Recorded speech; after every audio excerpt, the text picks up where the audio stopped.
So we're down south here just after Thanksgiving. This is not in Colorado.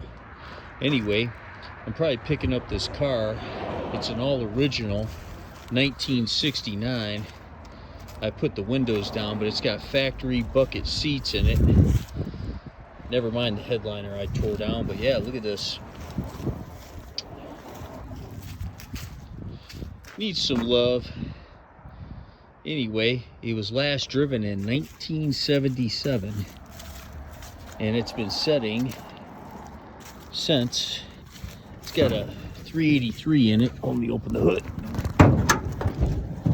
With air conditioning. Yeah. So I'm just getting the windows working and everything, but there's a few cars down here for sale. This is a 1963. Yeah. 68, that's what this is. I think I'm gonna load it up and take it home, hard top, with a 383.